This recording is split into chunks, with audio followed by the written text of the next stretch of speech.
தஞ்சாவூர் மாவட்டம் கும்பகோணத்தில் அமைந்துள்ள சுவாமி மலையில் சுவாமி தரிசனம் செய்த ஆந்திர துணை முதல்வர் பவன் கல்யாண் அங்கிருந்த ஹோட்டலில் காப்பி அருந்தினார். இது பற்றிய விவரங்களை செய்தியாளர் அண்ணாதுரையிடம் கேட்போம். அண்ணாதுரை, அந்த இடத்தில் அவர் எவ்வளவு நேரம் இருந்தார்? கூடுதல் விவரங்களை பதிவு பண்ணுங்க. வணக்கம்.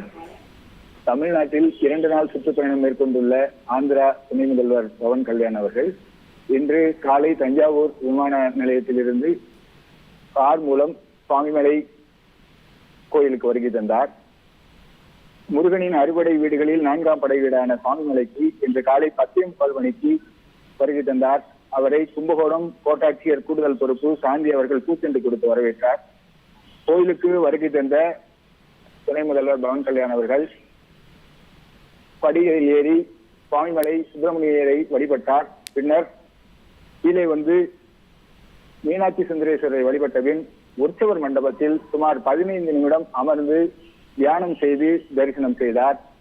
அதன் பின்னர் ஆந்திர மாநிலத்தைச் சேர்ந்த ஒரு சில பக்தர்கள் அவரை பார்த்து வணக்கம் தெரிவித்தனர். அவர்களுடன் கை குலுக்கி பேசிவிட்டு ஆலயத்திலிருந்து 11:30 மணி அளவில் வெளியில் வந்தார். வெளியில் வந்தவுடன் வாசலில் ஒரு தனியார் உணவகத்தை பார்த்ததும் உள்ளே சென்றார். அங்கு கும்பகோணம் டிகிரி காஃபி என கேட்டு தன்னுடன் வந்தவர்களுக்கும் வாங்கி கொடுத்து கடையில் அமர்ந்து காஃபி அருந்தினார். அதன் பின்னர் கும்பகோணத்திற்கு புறப்பட்டு சென்றார். கூடுதல் விவரங்களுக்கு நன்றி அண்ணாதுரை.